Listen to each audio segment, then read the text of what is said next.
Okay. Colin, are we, okay, so just got the sign from Colin this morning that we are live, so I think we have quorum, but certainly, Mr. Geisinger, you can take the lead here. I appreciate that, Mr. Director. Thank you very much.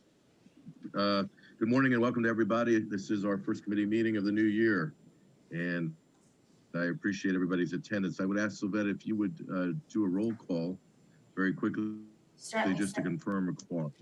Sure, certainly, sir. Glenn Geisinger, Present. Frank Facciano, Present. John Hayes, Present. Ron Heckman, Larry Hemberger, Present. Glenn Reedman, Present. and Michael Stershik. I'm here. All right, we have a quorum. Thank you very much. I appreciate that. I am not aware of any public comment for this meeting. Were we given anything, Sylvette? No, we do not have public comment. Great. Okay. In that case, we will move into the action items. First action item will be the approval of the meeting minutes from the November 23rd, 2020 meeting. They were in notice. I hope that everybody had the opportunity to review them. Can I have a motion to approve? I'll make a motion to approve. I have a motion to approve. Do I have a second? Second. I have a second. Very good. Are there any changes, additions, addendums to the minutes? Hearing none, I would ask for a vote. All those in favor of approving the minutes as presented, please say aye. Aye. Aye. Aye. Aye. And if I have any opposed, thank you. Very good. All right.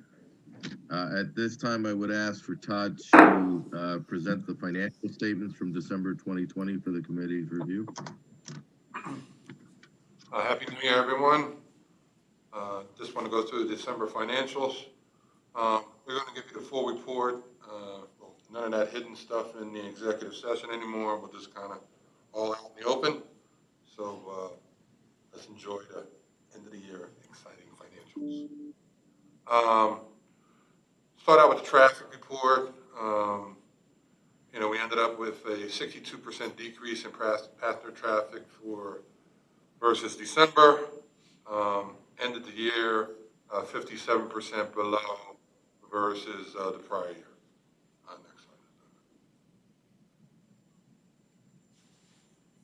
slide. We had a pretty good month as far as Decembers go. I think normally in Decembers we about 25% of the time we actually make a profit. If you look back maybe over the last 20 years. So we made a profit, and if you go back to the projection, we were actually anticipating about, I don't know, somewhere in about a $500,000 loss, somewhere close to that. A lot of that difference, if you look at net income, we had a positive net income of $236,000. And a lot of that was some reversals of prior year estimates, earlier in the year estimates that we did that were, hard to believe, a little bit more conservative than needed to be. So clearing those out actually gave us a positive 236K. I think that's our best December from a net income perspective since about 2008. Again, the year has been challenging, and at this point I do want to acknowledge everybody in this room and everybody on our board for just getting through a really tough year. Again, we ended up the year, despite all the challenges. I mean, you can see all the revenue numbers showing how much of a hit we've taken, parking, terminal. I mean, the list goes on and on. This is stuff that we've been reiterating for I don't know how long. But the fact that we ended up in the black in December, and I think you'll see where we ended up for the year in the next slide.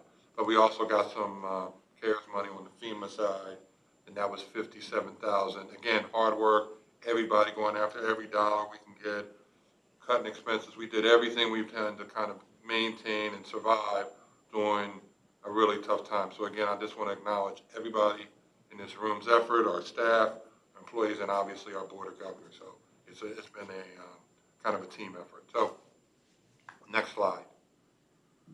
See there, we end up the year at about a 1.3, so we're about 300 and call it 350,000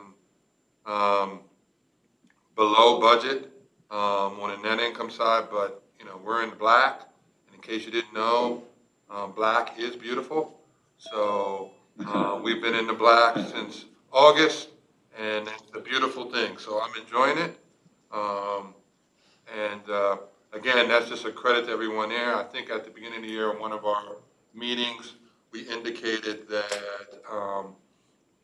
we thought we would be down about $12 million in revenue.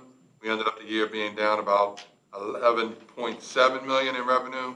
And the fact that we still ended up in the black, granted with some CARES support, is a credit again to everyone in this room and our board of governors and our staff and everybody's hard work. So again, thank you. We're obviously not out of the woods, but it's nice to be able to say we had a positive net income at the end of an historically bad year.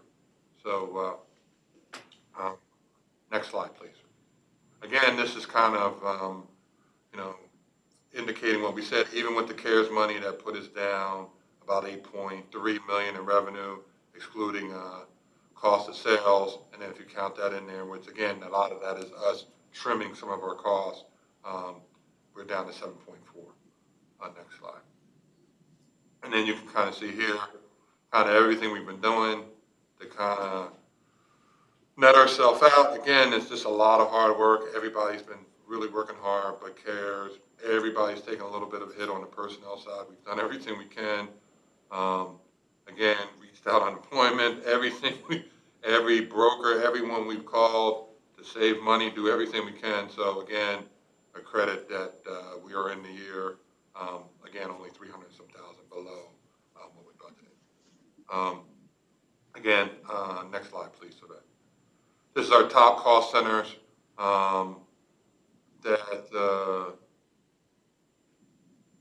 that actually has to be, that looks like the wrong slide. That actually is that looks like the slide for December of 2019. So that was just a miscue on the top. Yeah. That shows what we earned as far as revenue in parking revenues in 2019. Next slide, so that. This is the 19, you can see them at the bottom there, kind of comparison. We had $9 million in parking revenue net for that cost center and in 2020, and we had 3.9 million in 2019. Again, you can see all the hits across the board, and I think you've heard me say once or twice that parking is pretty important around here, so that hit obviously hurts us because that's what we use to kind of fund a lot of things that we do around here. Next slide.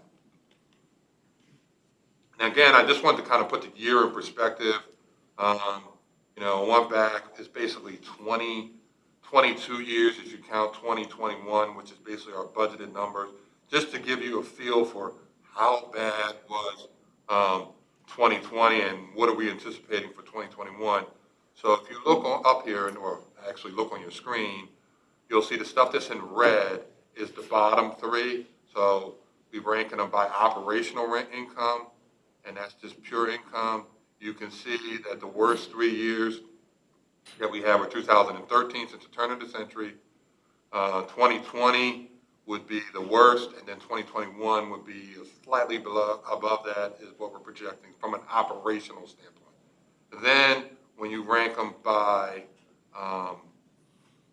just net income after depreciation and that all important non-recurring, recurring income that we have for so many years, you can see that 2014 became the 20th worst year. 2021 was, it's going to be 2020 is next to last, and then obviously 2021, the current year, showing us again that we're not out of the woods, is expected to be our worst year. But if you look at our best years, just again, right before this, so you can see this from a cash perspective again, 18 was our best year from an operational standpoint, and then you had 19, and then you had 17, and then you can see on the other side, ranking and net incomes, again, 18, and then you have 2004. But at the very bottom, you kind of, because with the top numbers there, what you have is kind of an apples to apples, because prior to 2020, we never received any operational grants at all. We've never received them at all. So what you're seeing on the top portion from 2000 to 2001 is kind of an apples to apples basis. So you can see without any CARES money,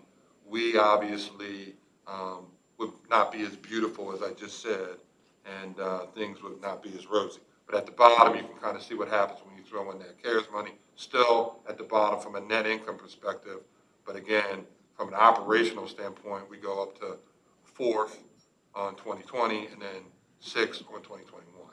So next slide. Obviously, there's that kind of funny thing called inflation. So obviously a dollar in 2020 is not worth the same in 2021. It's actually a dollar in 2000 is worth $1.51 in 2021. So if you kind of even the field out and kind of figure it out, just kind of adjust in current dollars. Next slide. Then you get the feel for what was really our best years. You just adjust everything to the 2021 inflated number. So again, you can see that 2020 would be the worst year. 2021 obviously still remains right behind that. And then you have 2014 again as right above that as far as worst years. But again, you move down the slide. So our best year now becomes 2004, and then from an operational standpoint, and then you can see that the better years, when you adjust for that all-important inflation, were 2004, 2006, and 2007. And it's important to keep in mind, and again, you can see the rankings at the bottom. Now they're 14 and 15 if you adjust for inflation for 2020 and 2021. And for important thing for us to keep in mind, I'm sorry, did somebody say something? But the important thing to keep in mind is the amount of infrastructure that we spent. In 2000, we spent about 1.9 million on depreciation, and that's just our share. For 2021, we're expected to spend in excess of 6 million. So if you're just doing the math, that's over 3.3 times in depreciation. And again, some of that is just the cost of inflation, but some of that is just technology and things that we have to do now that we didn't have to do in 2000. I mean, we talk about some of the TSA things, and we were talking about even like the servers. There was no such thing as probably a server that we're talking about now in 2000. But all those things are things that we have to do, and that again goes into our infrastructure, which is for us I call it our R&D. It's really if we want to be where we want to be down the road, we have to continue to invest in our infrastructure because that is truly our R&D. So next slide. And again, this is our cash flow. I'm just going to put them out here for 6 months. Nothing on here. What you do see here is you see our debt service now is back to kind of the old numbers. Those breaks that we got in 2000 are gone now. So we're back to paying, a much higher debt service. You can see there again, all of that stuff is reflecting some of our revenues and based on our budgets and our early projections of where we think we're going to be. Go to the next slide. Again, kind of running through one of the things, and we'll talk about this later when we go through some of the stuff on the connector. We do have the connector the infrastructure costs built into this cash flow. What we don't have is any kind of funds that we're anticipating from some of these banks at this point. So that is built into the cash flow already, that we have that connector in there without any outside funds being in there. At this point, we've drilled down and said this is really important to us, and let's squeeze out as much of our capital dollars to get that done. So that is already in our cash flow. So go to the next one. And you can kind of, go back one, I'm sorry for that. And you can see on line 19 that that's kind of when we anticipate starting to get some of this year's CARES. As you remember, we put in $3.5 million. Most of that's going to be in the second and third quarter, just based on timing. So we anticipate submitting for January and February, sometime in March, and then we'll probably get it somewhere around April. That's our thoughts at this point. And then we'll submit some, and then we'll get some, that's kind of the timing. So you see that we don't anticipate getting any CARES money until April at $600,000 at this point. Next. And then you can see, again, where we are. We've put in there, again, two things that I think are important just from take a breath, feel somewhat relaxed a little bit. Obviously, you can't be too relaxed in a pandemic, but you can see that item that I put in there in green there. That is, again, we started this a few years ago. We started again. It's in there. So the cash flow still has some debt service built in there because we are actively pursuing that. So that's already built in there. And again, I already mentioned that we have this year's cost for the connector built into the cash flow already. But you can see we're in a much better position on the cash flow, but down at the bottom, we're starting at 184. Now, somebody might say, well, how did you jump so much? Part of that is because our cost per day went down significantly from 2020 to 2021. That's about a 27% reduction in cost that we're starting with. So we're starting out with a much lower baseline as far as day-to-day costs. But again, that's all factored in there. Again, we're doing what we think is important for us for our long-term survival. But again, we are trying to maintain operations. So you can see at the end of 6 months, we still anticipate being at 147 days cash on hand. Now, and the other thing I think is really important to mention here is we have the Rockefeller sale that we've been talking about, and that is AIP restricted, and a lot of those funds, we've worked with the FAA, I know Ryan and a lot of other folks, and Tom, and those have worked on using a good portion of those funds for the connector.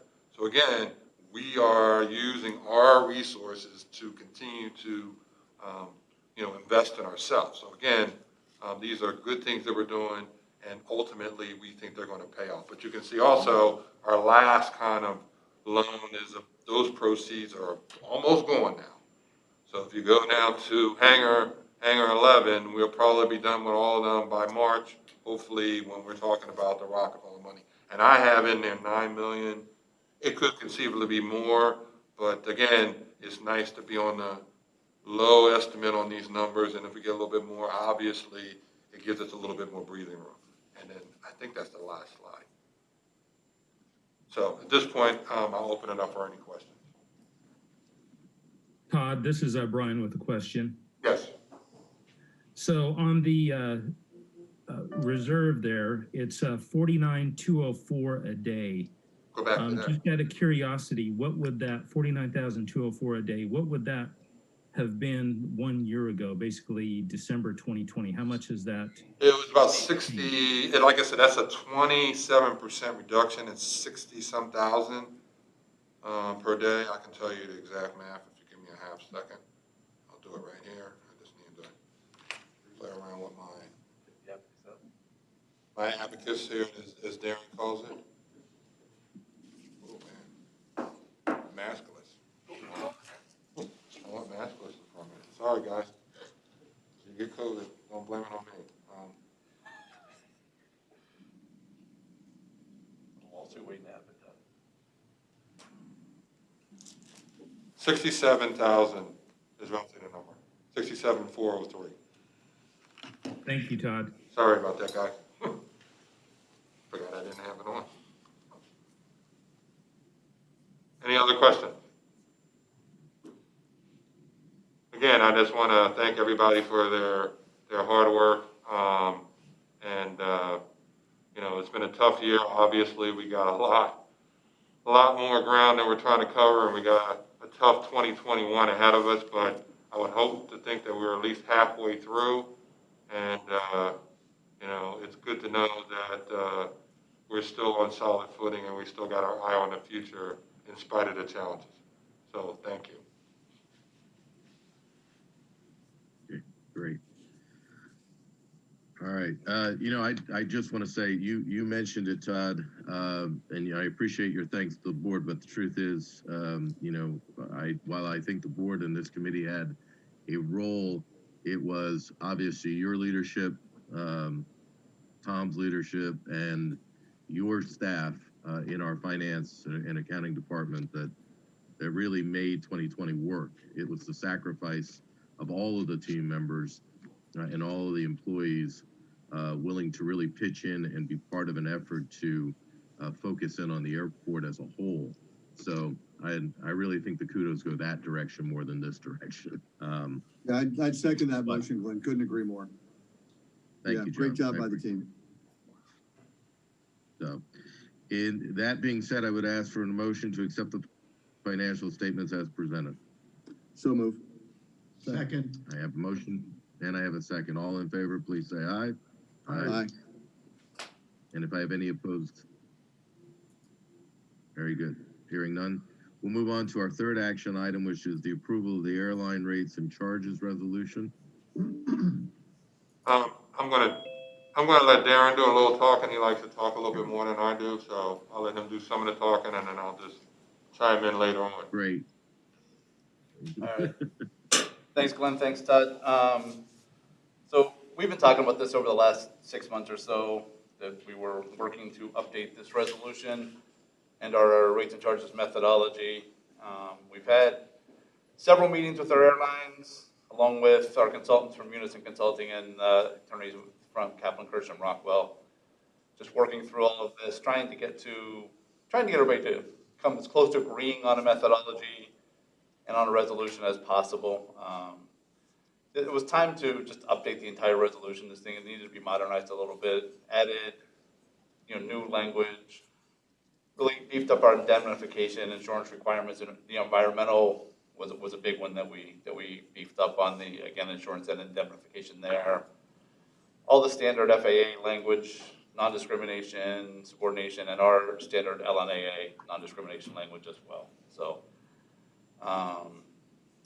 we also, as part of that resolution then was coming up with a new method for determining what the airlines pay. Basically, mostly for the terminal, basically what they're paying for their terminal space. That's really the point of contention as to how we bill for that.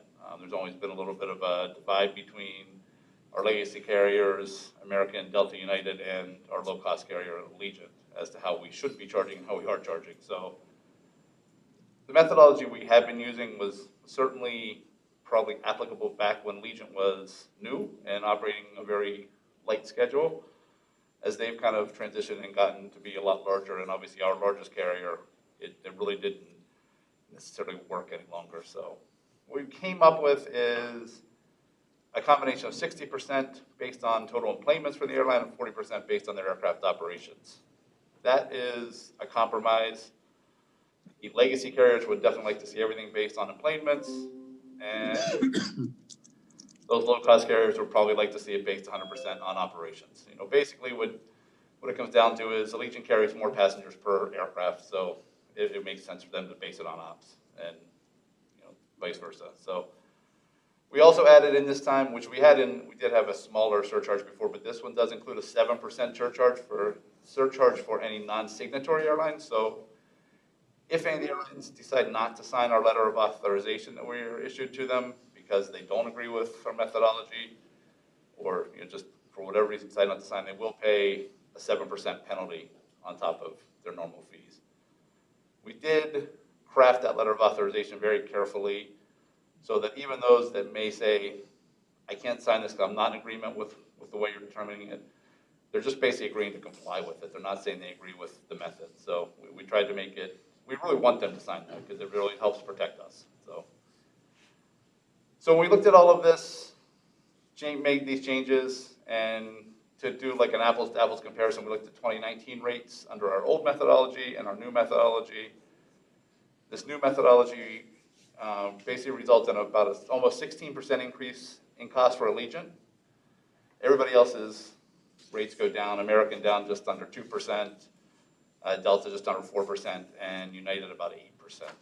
Obviously not great to see Allegiant's going up there, but we've had plenty of conversations. They understand. They knew this was that was going to be the case. They were gonna see an increase, and again, they're not overjoyed, but I think they're able to deal with it. We'll scroll down a little bit of it. So I think, all good negotiations, nobody leaves, we don't all leave the table happy, we all leave a little unhappy. I think we all, including probably LNAA, left a little something on the table with these.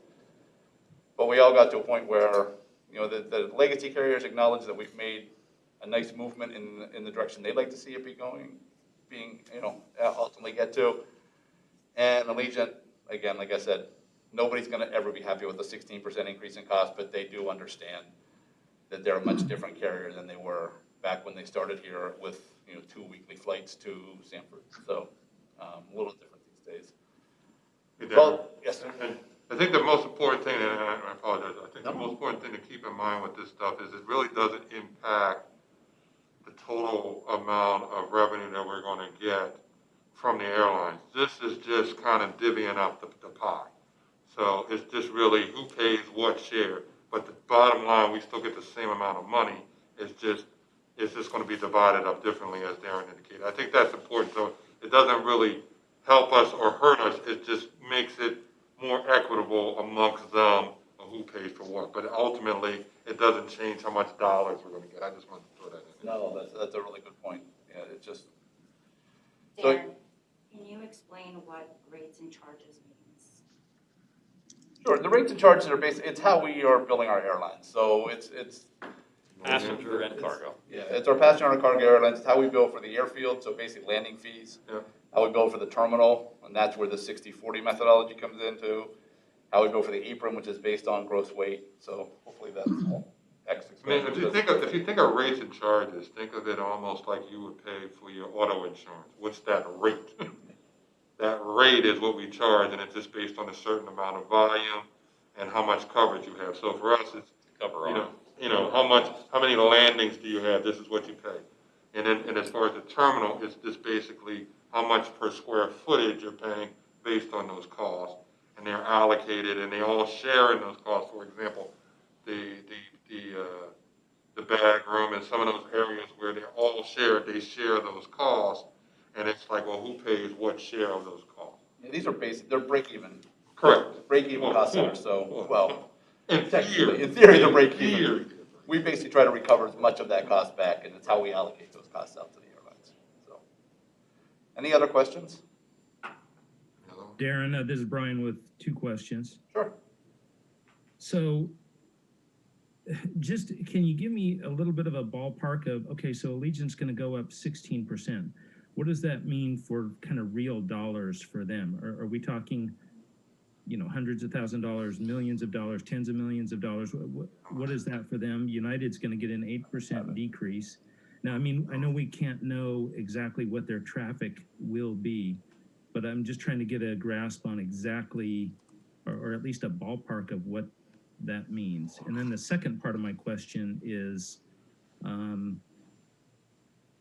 what about cargo? It wouldn't impact. I'll answer the first question while Darren's looking up the dollars, because I don't know them off the top of my head. But as far as cargo, it would not impact them at all. The changes that we're talking about here are mainly dealing with the terminal. So the terminal is not something that cargo pays for. Everybody pays the same landing fee, so there's no differential. But when you talk about the terminal, you're saying, all right, the airlines themselves share a certain amount of space, and then it's just a breaking down of percentages of who pays for what that is. But these changes do not affect the cargo carriers at all. Thank you, Todd. And we're just trying to figure out the dollar amount. I got to tell you. Yeah, if you bear with me, I have it here. I'm just pulling it up. Just give me 1/2 second here. The only reason I ask is, I mean, I know Allegiant has now established a base here, and I mean, I know that all this is necessary to readjust and negotiate. I'm just, I guess, more out of curiosity, looking at what that means to them.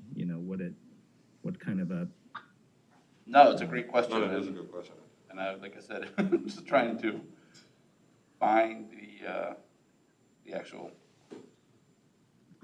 I've now found every other methodology we've done except for the one that we settled on. So.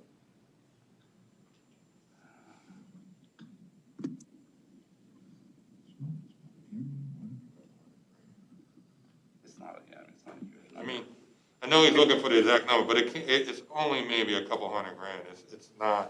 It's not millions of dollars. It's really not. Okay. It's not that much. We're just looking at, my guess is it's less than 200,000. That's my guess. I'm thinking it's about 150, but I'm not sure what that is off the top of my head. Because I think last year for terminal, Lazen paid a little less than $1 million, I thought, but I gotta refresh my memory. So 16% is somewhere around 150,000. That would be my guess. But Okay. I mean, we can definitely get it to you. we'll get to the specifics. But And that's good. I mean, I'm just kind of looking for a ballpark. I know it depends on exactly what they do and it's changed and fluctuated, but I guess I'm just wondering how many digits before the decimal we're talking. right. Yeah, I mean, and it's, like I said, it's not a huge number like Todd said, but we'll get you the exact We'll number. get to the exact number. I just, we can look it up and let you know. We ran these scenarios about 100 different ways, and I think I've literally found every one now except for the one that I'm looking for, so we will definitely. Thank you. I appreciate it. And thanks, Mr. Chairman. No, absolutely. I have to say, I think part of Brian's question is probably the same concern I have. Is we've become very dependent on Allegiant, and I think we're going to be just as dependent in 2021, and increasing their share of the rates while probably accurate to the model that's required because of the amount of terminal use that they have compared to when they entered the market, which I think is a fair increase. I'm sorry, a fair statement of methodology. I could see where a 15.6% increase in their costs, it's probably not something that they're going to be particularly thrilled with, as you noted, Darren. And is this necessarily the best Yeah, so. way to go about things? Yes. Yeah, I mean, honestly, it's really the only way to go about things. I think if we want to talk more of that, we might want to go into an executive session to talk more, detailed about what why they this think is the best and certainly the only reason. But I will say again, we started talking to Allegiant about this 18 months ago, that we were headed down this road. We've had lots of conversations with them. They understand it. Again, they don't love it. I will say the response I got back from our rep with Allegiant was it definitely could have been a lot worse than what it was when they saw all the other rate runs and things. So we settled in a place where they were okay, not happy, but I would say okay. And I don't expect that it's going to hurt our growth or anything else. Okay, all right. I mean, But when we go into when we we go are into all- exec session later, we could probably talk a little bit more in detail. I know we're going to go into an exec session in the exec committee. We could probably discuss a little bit more as to where this. I think we're going to do one to go over the project fund Oh, okay. So, yeah, maybe we can give a little more detail then, if that a works. little later in the session. We can do that. as long as those items in executive session are strict. I mean, you're asking us to approve a resolution at this point, or two. I'm sorry. Yes, you're asking the committee to approve the resolution, and because that requires debate, Well, we just cannot present items for debate in executive session.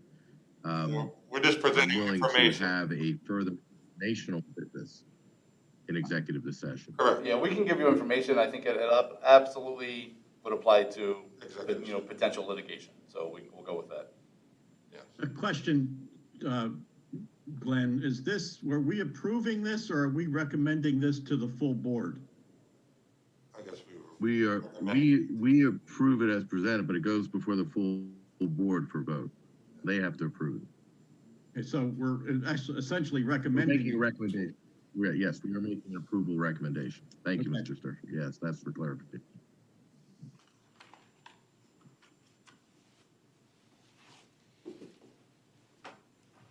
All right, if you want to, do we want to take a look at the individual portions of the resolution? I noticed Savette pulled that up. Do we have any further detailed discussion we'd like to have on this prior to taking a vote on the recommendation to the board?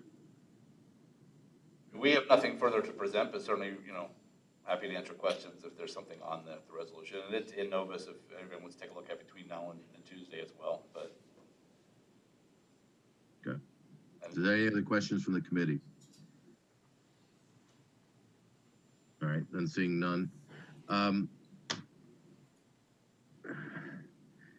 I'm gonna make the recommendation though that we table the vote on an approval of this until after our executive session, where we can receive more information and feel more comfortable with what we're doing.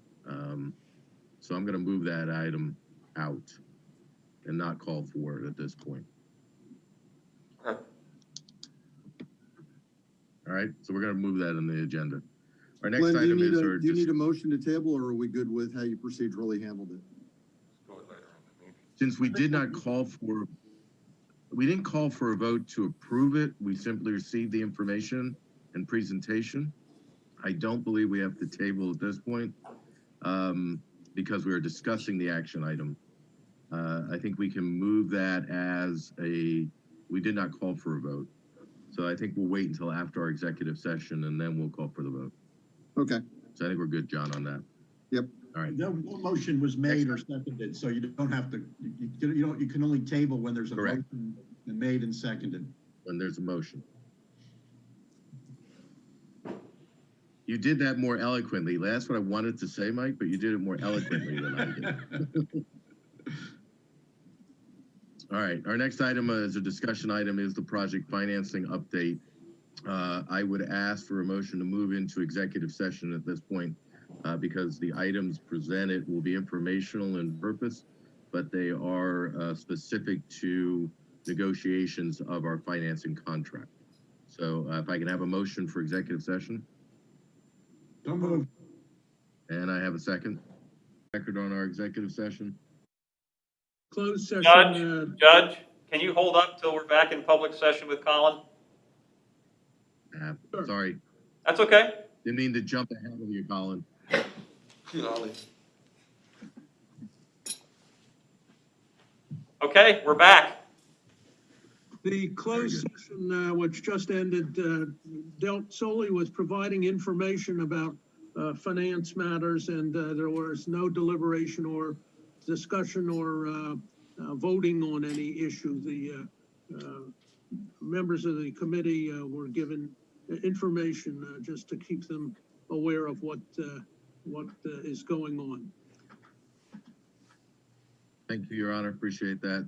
At this time then, having moved out of executive session, I would go back to action item 3C, which is I would ask for a motion to approve the new airline rate and charges resolution as presented to move forward to the full board meeting on Tuesday. so moved. I have Second. a motion, do I have a second? I have a motion and a second, all in favor, please indicate by saying aye. Aye. And if I have any opposed, aye or nay? Very good, I hear none, therefore we will move that item forward to the full board. Is there any new business at this point? No new business, Mr. Chair. No new business, very good. Then I would ask for a motion to adjourn. So moved. So moved in second, we are out. Okay. Thank you very much.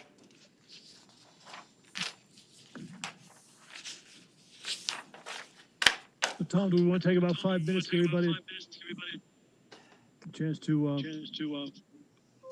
reset? Yeah, I think 5 minutes would work. So we can reconvene at 10:40. Does that sound good? Sounds good to me. All right, we'll see everybody at 10:40. Causing chaos. My phone called, but PPL is taking trees down. Are we- My neighbor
Yes, you are. I just have you on mute for the moment, okay?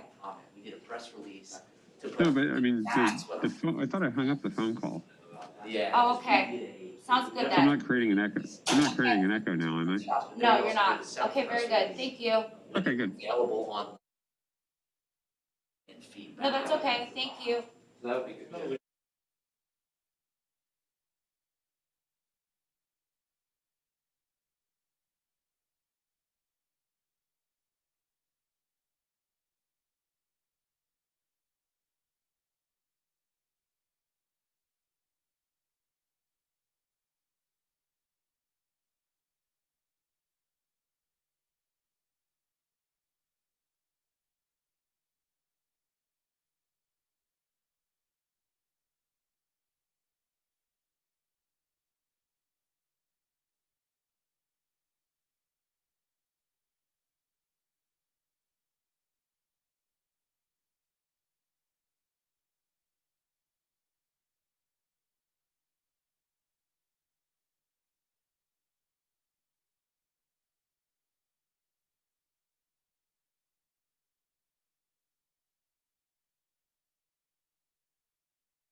Okay. I think we are, Mr. Dowd. I think we have folks to proceed, but we can certainly check that with a roll call as well. Your discretion. Ms. Sylvette, would you just call the roll to be sure we have enough people here? You got it. So Mike Dowd, Here? Brian Dames, Here. Jeff Matskin, Here. Michael Sturchik, Here, Chris Worley, Tara Zirinsky. Here. Okay, we have a quorum. Right. Almost everyone in the family is here. Wonderful.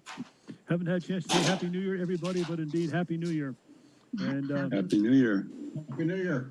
I really enjoyed listening to the Finance Committee meeting minutes earlier, and gives me some ideas for today's meeting. But welcome and glad to hear all your voices again. Tom or Sylvette, do we have any public comment? We do not, sir. All right. Then the first two action items are really pretty easy ones. The approval of the minutes for October 22nd. Sylvette distributed those to us electronically. Do we have can I have a motion to accept the minutes as distributed? I'll make a motion. Do we have a second to that? Second? All those in favor, please say yes. Yes. Yes. All right. Then for the meeting on November 23rd, can I have a motion to accept those minutes as distributed? So moved. Motion, do we have a second, Tara? Thank you. All those in favor, please say yes. Yes. Yep. Very good. Any opposed? Then the first two items are done, but we have the opportunity now to accept a grant. And Darren or Ryan, can you address that for us? Sure, yeah, that'll be me, Mike. Good morning, everybody. So, we talked about this, application, in prior meetings regarding the redevelopment assistance program grant for the terminal connector project. So we submitted the application, August 11th of last year. We received notice of selection right before, Christmas, December 23rd. And we received official notice of, award on January 8th of, 2021 in the amount of 1 million. So what we're required to do is accept the award by February 8th in order to begin the rest of the process and the application that's required within about 6 months of that grant acceptance. And then some additional follow-up is required with the Commonwealth, but this is really the first step to keep that moving. It's a 50-50 grant, so 500,000 is required for our match. And I think as we've mentioned before in previous discussions, and we'll get into it more with the exec committee with the connector, is a lot of these grants you're able to apply for subsequent funding in additional years. So we're going to be looking in 2022 for additional RACB funding as well. So what we're really looking for is approval to accept the redevelopment assistance capital program grant in the amount of 1 million and authorize Thomas Stout, our executive director, to execute the agreement on LNAA's behalf. And if passed, we would then move that forward to the board meeting on Tuesday. Is that correct? Correct. Do we have any questions of Ryan? One quick question, Ryan, just for clarification, this grant is specifically designated for the terminal connector. I mean, that's part of it, right? I know that this has come up before where grant money has been received and public and other people have asked, well, why can't we designate it here or there or another place? Just want to clarify that this is given with a specific purpose on it. Yes. Yep. Yeah, Brian, that's a good question. Yeah, it's specific to the project, and the way the redevelopment assistance program grant works is you need to have a line item approved by the state for that specific project. So when you actually apply, there's a code of that project that you have to put in. If that project isn't listed, you're not even eligible. So it's definitely just for that specific project. Thanks, Ryan. Just wanted to clarify that. Yep. Brian, thanks for asking that question. Do we have any other questions? I've got one question quickly. Has the authority received RCAP grants in the past? Mr. Chair, this is the authority's first RCAP grant. Okay, and it should be, I have done the admin work on the grant administration before. Just a note to Todd that they're unwieldy. I know that you've got the staff required to manage the grant administration process, but the RCAPs are not easy. You may check with some of your peers in the Lehigh Valley nonprofit industry who have received them for some feedback on how to tackle those. Okay, thanks, Matt. I'll echo. Yeah, I want to echo what Matt echo just said. well, The and RCAP process can be a handful. Yeah, I'll echo that. It helps to have contractors who've been through the process before as well. Yep. They can make it easy for you, or they can make it extremely challenging for you. So it's in all things, nothing comes for free. We're probably going to incur some additional costs to handle the paperwork for the grant. Correct. Do we have any other questions? Then can I have a motion to approve the grant and move it forward to the authority meeting on Tuesday? I'll make the So motion. moved. We have a motion. Jeff, would you second, Jeff? I do. All right. If there's no further discussion, I'll ask for a motion to accept the RCAP grant in the amount of $1 million for the connector project. All those in favor, say yes. Yes. Yes. Yeah. Any opposed? All right. One item moving forward. And I think Ryan's getting ready for a capital projects update. Yes. Thank you, Mike. So I can go through this relatively quickly just to get to our next discussion item. But again, any questions, please feel free to let me know. So just going through the projects, runway 624 rehabilitation. We're currently in winter shutdown for our package 1 work. On the 6th of January, we did get the flight check for our navigational aids, which is our ILS system for runway 24 and 624 back up in service. So we're happy to get that in for the winter months. Again, just looking at where we are and what we've been working on, the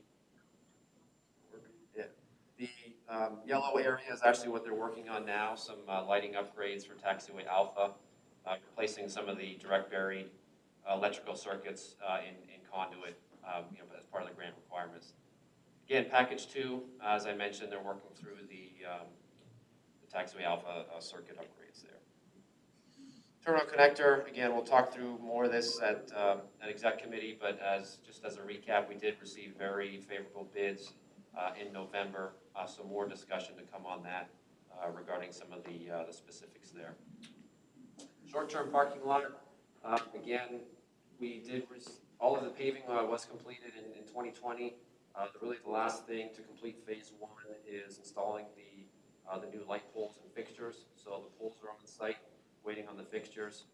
So we're anticipating this month of completing phase 1, and then phase 2 will kick off in the spring. We need to do some additional paving in the entrance and exit of the lot for the new access revenue control equipment that we currently have stored on site, ready to go. Passenger boarding bridges, again, we're really in winter shutdown at this point as well. The next phase is going to start up in April of this year. Just as a reminder, the bridges 9 and 11, I believe, are still waiting on the drive ball screws that we'll install, when they arrive in 2021. Those bridges are all operational at this point.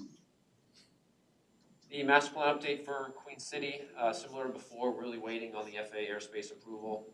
From what we've heard from a lot of our other consultants, is the FAA is pretty backlogged in their review period. So again, we're still waiting. Once we get that approval, we'll finalize that report and work to get that out to everybody.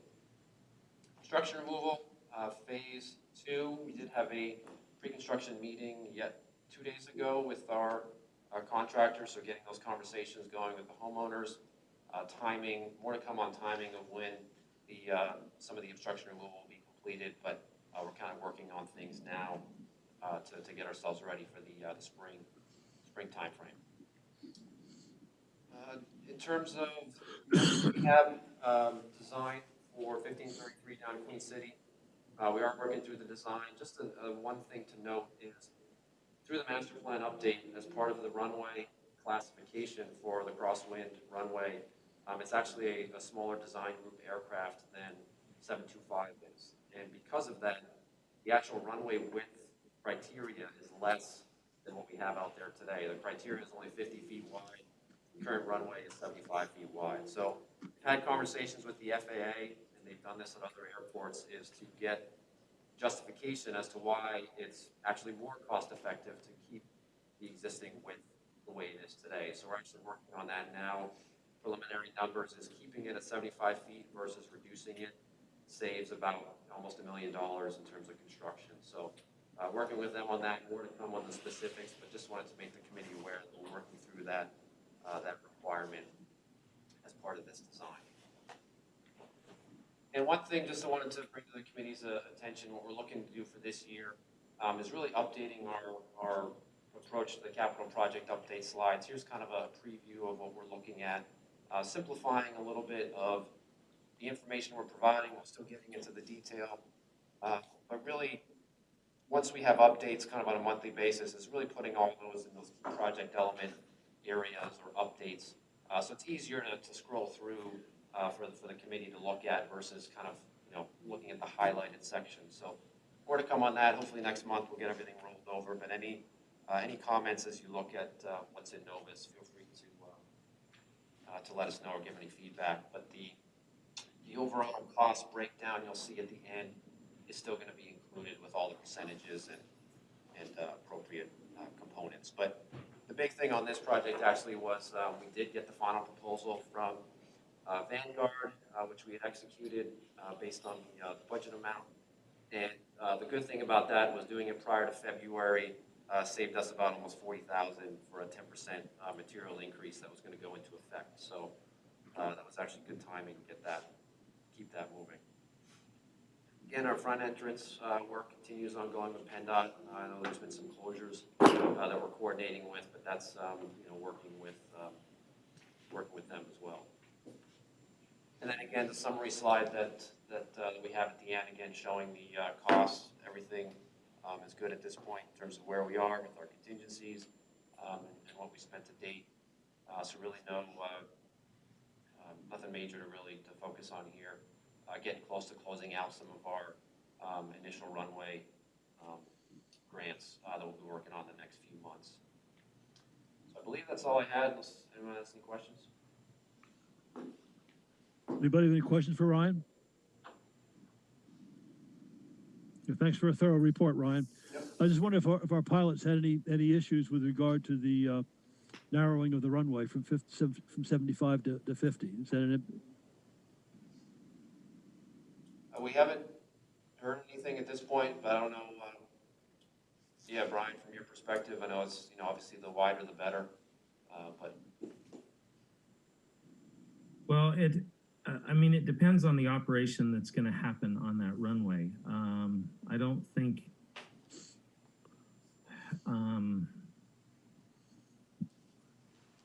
don't know, I probably need to just take a look at that just a little bit further. Maybe Ryan, I can offer some comments, but I mean, for most light training aircraft, that's really not going to be an issue. And the weight that's approved for those runways in Queen City anyway really isn't going to support jet traffic, so that's not going to affect the weight. The only question in my mind would be something like a King Air or something, if that would be an issue to narrow it. And I don't have an answer to that question. All right. Well, thank you. All right. Thank you very much, Ryan. If there are no further questions, let's move on to an air service. We don't need to do anything. That's purely an informational session, so we don't need to take any action.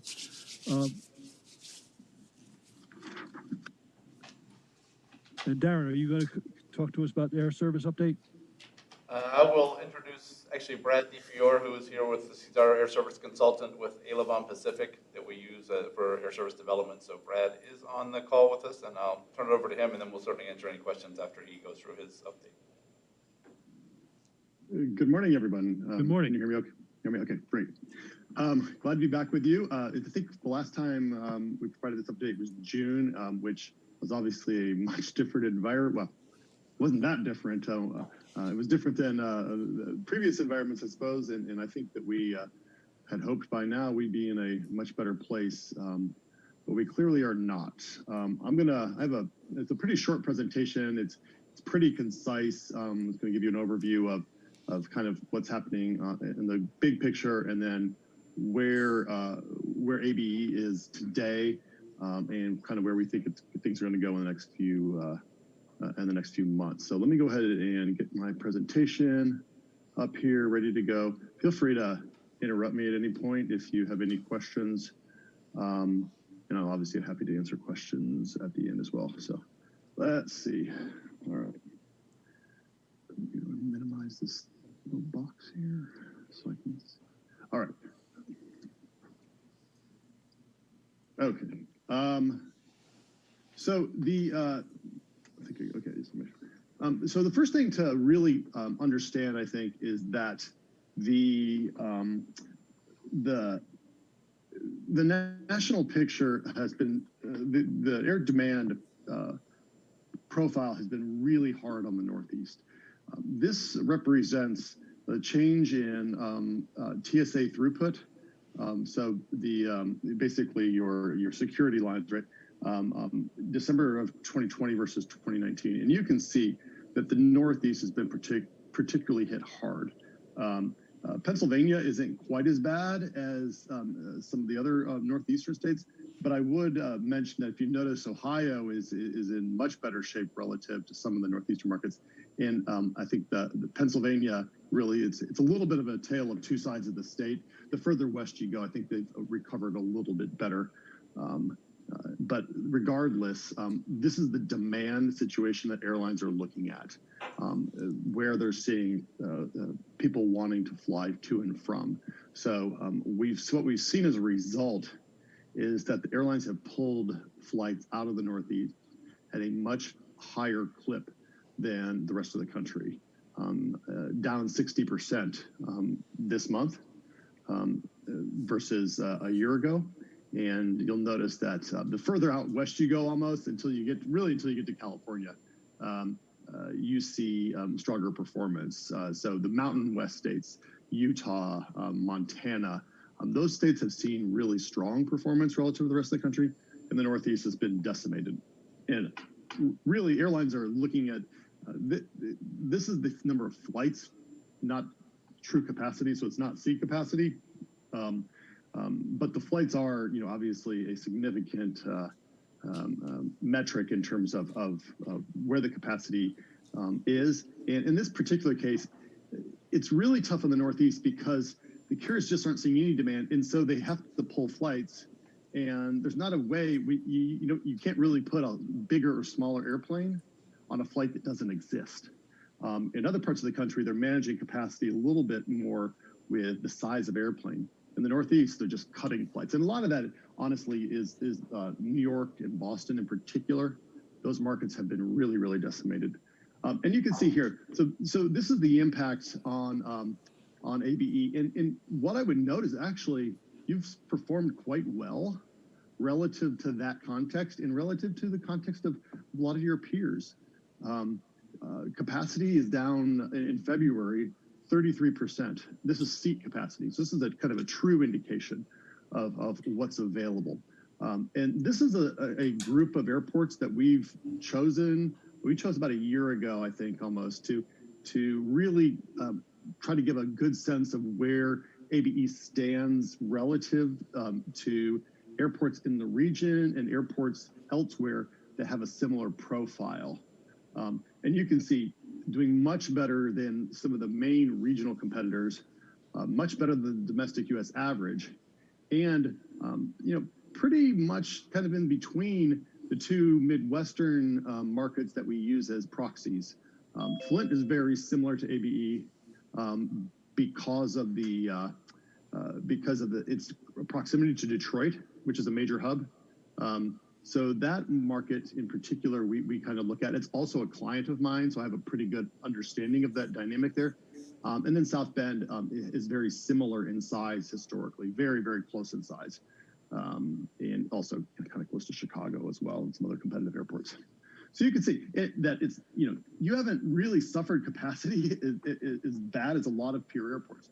And I will tell you that most of that is driven by the fact that you have an Allegiant base. The Allegiant base is really proving to be very helpful in this environment because, they are able, because a lot of those costs are sunk for them already. So they're willing to operate flights that they're probably not profitable, but at least they're generating revenue from. So this slide is going to be the sort of busiest slide that I have. So I'm going to take a little bit of time, but I think it's important to understand what's going on here.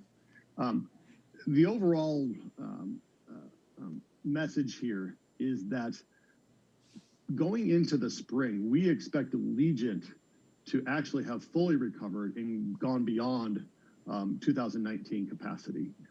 This is what's loaded in the schedule today. So let me break down the table on the left to really help you understand what's going on here. The markets that are highlighted in light blue, we do not have accurate information beyond February for. So when you see the March 2021 numbers, take those with a grain of salt. We don't actually know yet what the airlines are flying. So I would sort of disregard the ones in light blue, and I'll explain why they're there in just a second. The markets that are not highlighted, we're pretty confident we know that that's the planned scheduled capacity for March at this point. The Allegiant schedule is what they plan to fly, absent more changes in the external dynamics. This stuff is loaded and ready to go.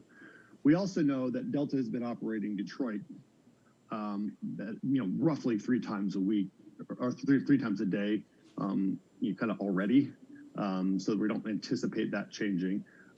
Philadelphia is gone, and we know that's not coming back. And the United's Washington Dulles service is new. And I actually spoke to the director of network planning who oversees the market yesterday, and he said that the 2 flights a day is basically planned to be the operation moving forward for that. So we're really confident of those. The American flights to Charlotte and Chicago have not been updated. Those will probably be loaded into the schedule here in the next 2 weeks, maybe this weekend, maybe next weekend. We do know they have told us that the Chicago service does return on February 14th. I'm not sure exactly what the frequency or capacity is on that yet, but we do know that it will return on February 14th. In Charlotte, we just don't know what the capacity is going to be yet on that one. Delta's Atlanta service shows one thing. The reason I kept these in here, so the March 21 flights. The airlines are loading those as if it was a typical year. So when you see Delta has 20 flights scheduled for March 2021, they've never really changed that. What they'll do this weekend is they will go in and actually cut one of those frequencies. It'll go down to base 14 or 15 or something like that weekly frequencies when they do it next week or this weekend. It's going to look like a cut in the schedule. But today you only have 7 weekly frequencies. So they're actually adding a second flight in March. They told me that yesterday, or the other day. So they're actually adding a flight back, but it's going to look in the schedule like it's coming out because they never, for March 2021, changed the schedule from a year ago, basically. So they're sort of operating in a way that they can sell as many seats as they possibly can in the future with the hopes that they'll be able to look at the data and see if the demand's there and then make a capacity decision later. So the bottom line here actually is American and United have both indicated that Chicago service is returning in February and March. Delta's returning its second flight to Atlanta in March as well. So we're really not very far behind, even on the legacy carriers, where we were historically. There's not a whole lot more ground to make up for those carriers. And when the addition of Allegiant's extra flying that we anticipate, capacity is going to return to the airport, I think a lot quicker than a lot of other airports, and maybe a little bit in advance of our expectations. The primary reason is that Allegiant's your primary capacity driver at this point, and growth engine. And so that's really masked a lot of other challenges that maybe you'd have if Allegiant wasn't at the airport. So I've kind of gone through this. This is what we said in June, and kind of look at what's happened here. And frankly, most of the major things have happened. The real big sort of change so far is that United introduced the Washington Dulles service. And so, we lost the Philadelphia service probably permanently, but gained the Dulles service. And so they sort of accomplished a lot of the same things. Not quite as much capacity flying to Dulles yet, but hopefully in the future we'll be able to get more. But the reality is that most of the markets that we've had, we're starting to see the capacity return in anticipation of the return of demand. And that's a very important point I want to make, is that these schedule changes are happening because airlines believe that starting in the spring, we're going to see demand return. There's every indication that's going to happen, but it sort of all hangs on the idea that vaccinations are going to make a material difference in people's willingness to travel. And that obviously the number of vaccinations, the percentage of people who've been vaccinated is going to be substantive. And so that's sort of the expectation right now. So airlines are scheduling for a much more robust spring than what we've seen in the past, frankly, almost a year, right? So it's pretty exciting to see this come back. Like I said, ABE is going to recover, I think, a lot faster than a lot of other airports. I know that's not a whole lot of doesn't necessarily make you feel a lot better about, the situation locally, but in context, you're actually in pretty good shape. And again, Allegiant's really driving that. If you look at what they have loaded in the schedules today for July, and July's pretty far out, but it's sort of the peak summer months. And I wouldn't say that these schedules are locked in stone, but Allegiant has been one of the few airlines willing to put schedules out there that far, and they've done a pretty good job of sticking to them for the most part. And so we're looking at about a 30% capacity increase, with obviously the 2019, 2021 addition of Sarasota into the market. So we're at 1, 2, 3, 4, 5, 6, 7, 8 markets now. Should have counted that before. 8 markets now, and I think you really understand when you see this how important Allegiant is. And one of the good things about them is they're continuing to expand their destination profile or list. They're basically places that they're flying.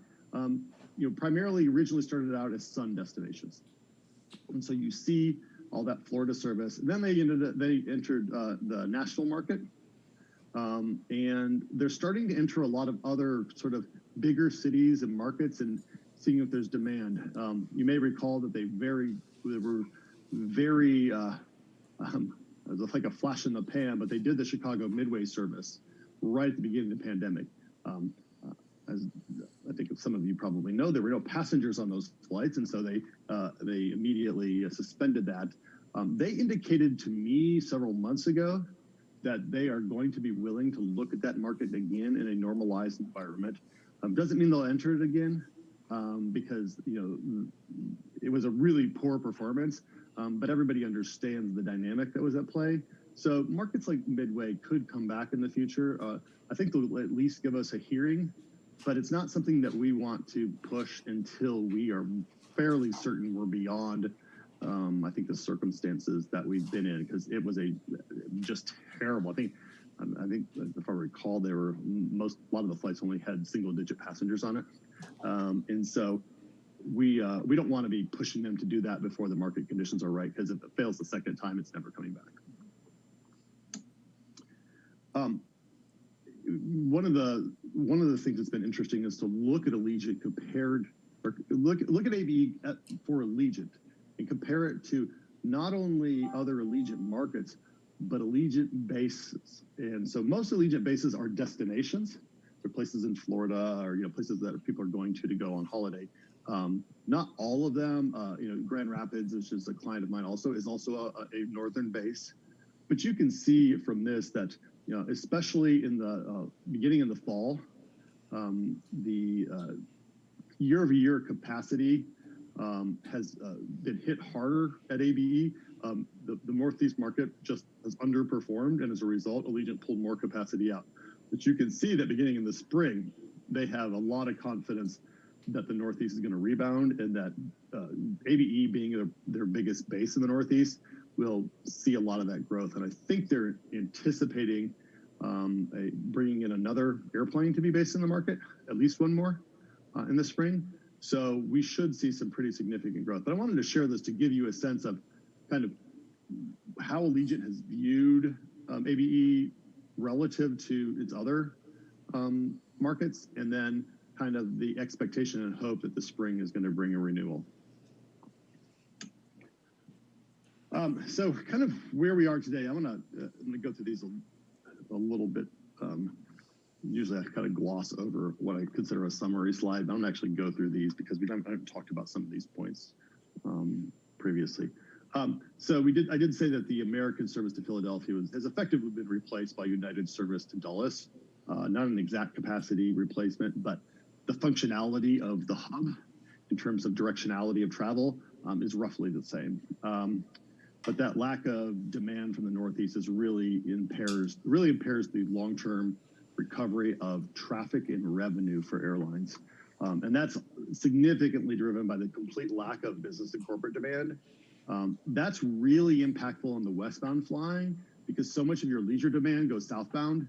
The westbound typically has been getting business travelers to wherever in the country they need to go.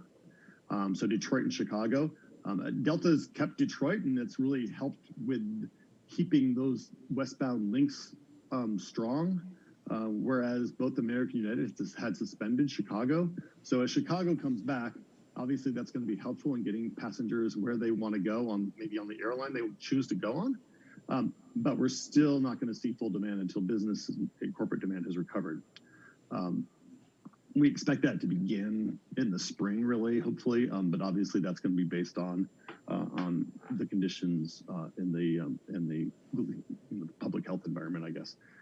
And like I said, we actually expect that that the Allegiant growth could allow ABE to exceed 2019 seat capacity by 2022. It's entirely possible you could exceed 2019 seat capacity by the end of 2021. I'm not going to place any money on that, but it would not surprise me at this rate of recovery that you would see that happen before the end of the year. So right now our priorities are to get back the rest of the Atlanta flying. We're going to be up to 2 flights here in March, and hopefully in the summer we'll get back a 3rd flight. Obviously, continued recovery of the Chicago capacity as business demand returns is important. We're going to continue to talk to Allegiant about new and existing markets and new capacity. We are going to begin discussions, and I don't want to overemphasize this point because I want to make sure everybody is grounded in reality on this.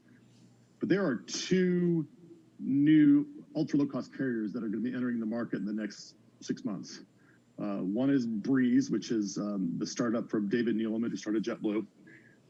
They're going to be announcing, actually tomorrow, I believe, their initial route network. At least that was the last I heard. It was going to be tomorrow. And then another one is called Extra Airways. It's an existing charter carrier that was purchased by a former president of Allegiant and CFO of United, Andrew Levy. And they are going to be, if you can imagine, if you're familiar with Frontier Airlines, they're going to be a business model that's a little bit like Frontier. And so what we have is 2 new ultra low cost carriers fighting for opportunities. And markets like ABE are kind of well positioned in general for those types of opportunities because of your proximity to population bases, your low costs relative to some of the big hub airports. There's a lot of reasons to think that these carriers could look at ABE, but there's one big reason that may take a while, and that's the fact that you're already an Allegiant base.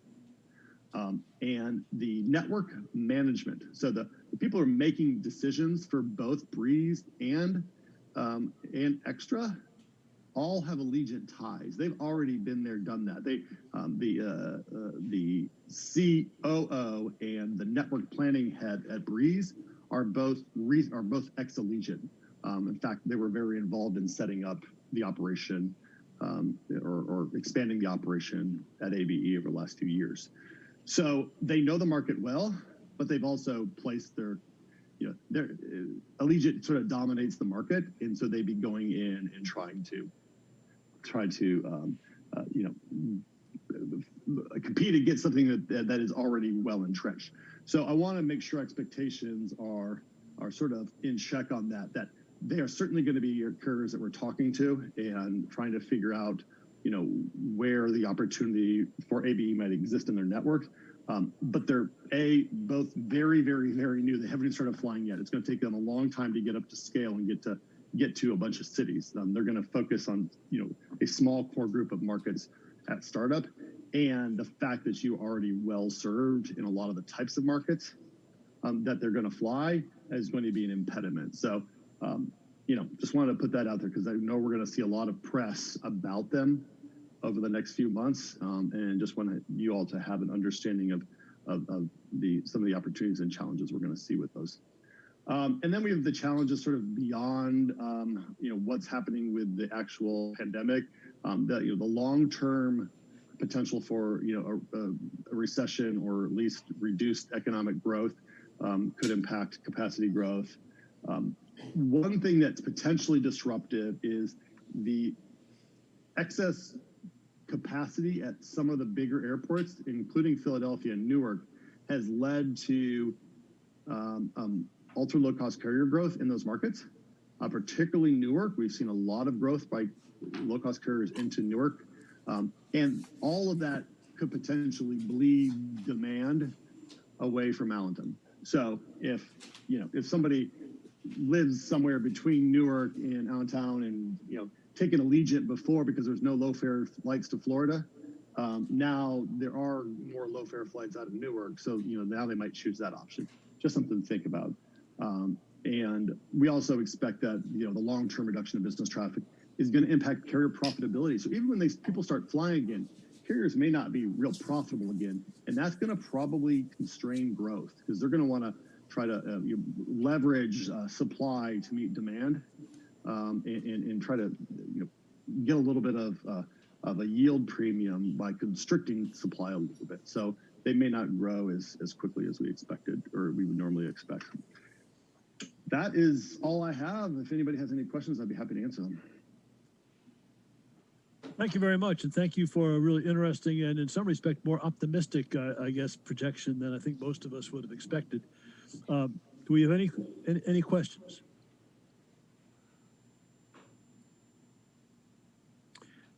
There are none, then we thank you very much. My pleasure. Thanks, Is there Brad. any new business, Tom? No new business at this time, Mr. Chair. And no need for an executive session? Not in business committee. All right, then I'll ask for a motion to adjourn. So moved. A second? Thank you all Second. very much.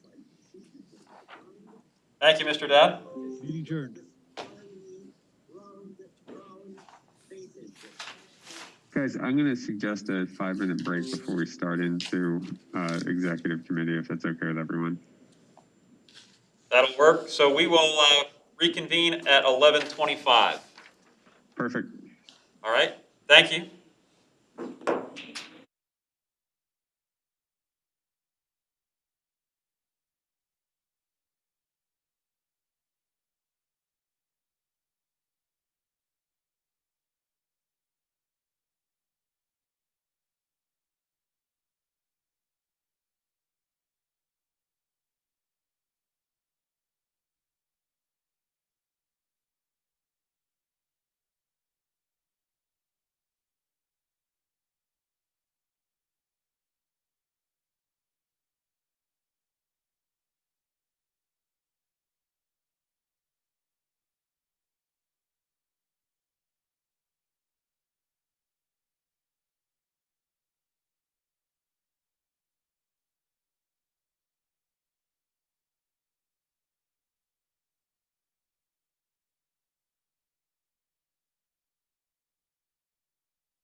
Yeah, we're in the middle of a break. Gonna be starting in a couple of minutes.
our Good. executive committee.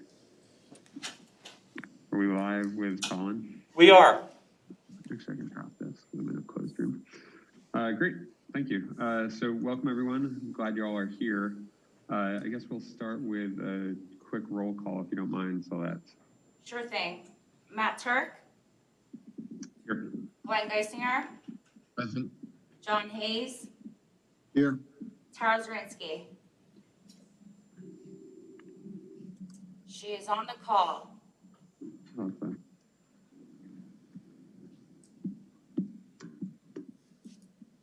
And we do not have a replacement yet for Ted, correct? Correct. Gotcha.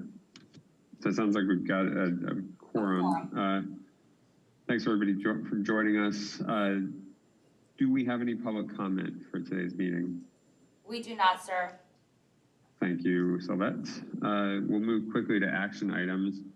We have meeting minutes that you all should have had an opportunity to review from our November 23rd meeting. I hope you took a look. I'd ask for a motion to approve the meeting minutes as presented. So moved. Thank you, John. Could I have a second, please? Second. Thank you, Glenn. All in favor, please say, of approving the meeting minutes, please say aye. Aye. Aye. Any opposed? All right, minutes are approved. You should have also had an opportunity to look at the invoices from Florio Perucci for the past few months. We had them stack up a little bit here because of no meeting in December, but they're all in Novus. I took a look at the summary. I didn't see anything unusual. I'd ask for a motion to approve the Florio Perucci invoices for November and December 2020. So moved. Thank you, Glenn. Could I have a second, please? Thank you, John. All in favor of approving the minute or the invoices as presented, please say aye. Aye. Aye. Any opposed? Right. The invoices are approved. The final action item, I believe, we didn't have due to some technical difficulties, we didn't have a chance to discuss in advance, but we may hold this item for after executive session. There may be some information presented. Is that correct, Judge? Yes, I'd like to report in executive session about pending litigation matter involving this topic, and I think that ought to precede then the public session in which the award of bids will be discussed and on the agenda. So I ask that you defer it until after the executive session. Okay, I shall do so. I would then ask, Darren, do you have a development update for us? We're actually gonna hold that for exec session as well, Matt. Okay, great. Not a problem. Does anyone have any new business for the executive committee? No new business from the staff perspective. Thank you, sir. One item before we do jump into executive session that I discussed with Tom and I'd like to propose is, given the acceleration of the terminal connector project, we may consider forming an ad hoc committee to deal with all terminal connector items, just to save some of the other committees. This could very easily get to the point of making the other, of bogging down other committees and not letting them get to their other business. It's something I'm entertaining. I don't know if there's any discussion around the topic or idea. I think that would be a great idea, Mr. Chairman. Okay. I believe we'd have to form that committee. I'll follow up with staff and we'll form that committee during our regular board meeting on Tuesday.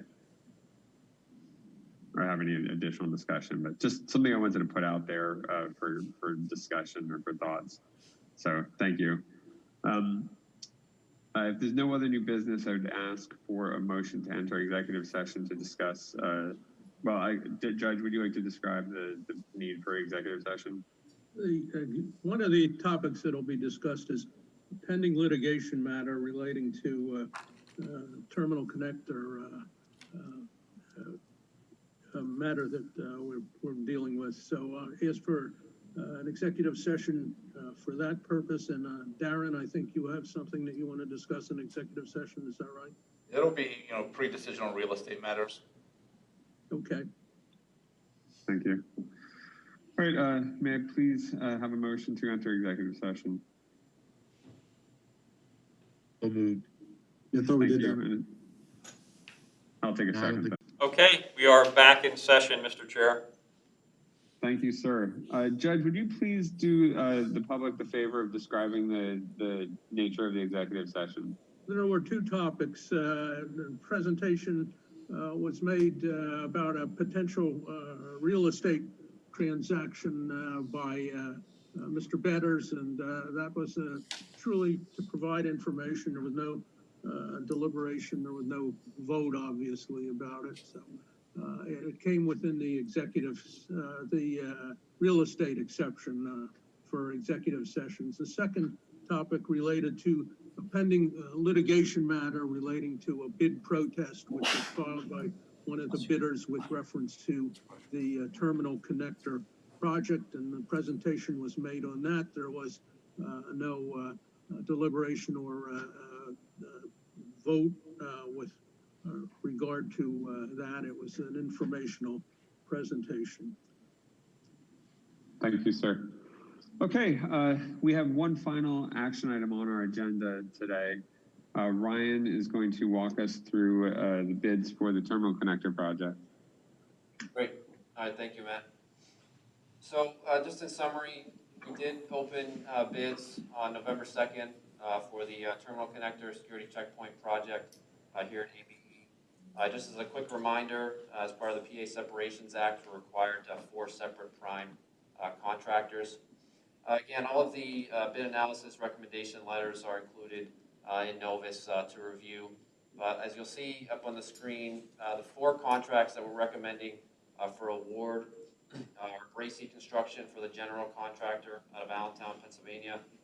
For plumbing, Guy M. Cooper out of Willow Grove, Pennsylvania. Mechanical contractor is Master Mechanical out of Mikado, Pennsylvania. And electrical contractor, Wind Gap Electric out of Wind Gap, Pennsylvania. So you can see the total construction cost there, the 24.501,684 million. Again, just to reiterate, the project has about 8% contingency included, the 2.355 million. Again, we talked about the overall program and soft costs also included, again, to make sure that we have the impartial construction oversight over the project.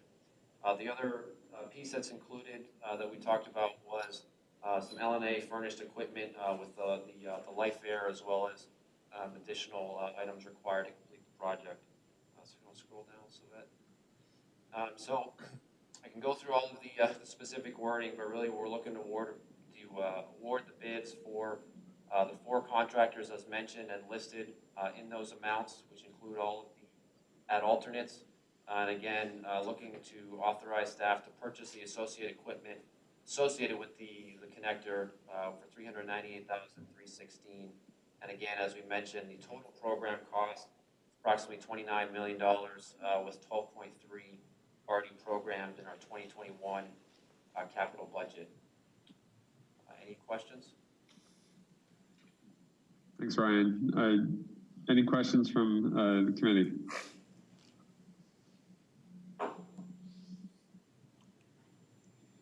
I don't hear any questions. All right. Excellent. Looking forward to getting started with this project then. So, and that we'll get started by a motion to award the bids as presented by Ryan and authorizing staff to make the appropriate purchases. Could I please have a motion to award the bids as presented? So move. Thank you, John. Second, please. Thank you, Glenn. Thank you. Any further discussion prior to taking a vote? All right. All in favor of awarding the bids as presented by Ryan and forwarding that to the board for approval, please say aye.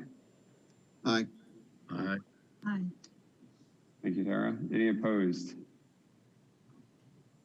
Excellent. Motion carries, and we will forward this to the full board for a vote on Tuesday. I don't believe there are any other items for discussion.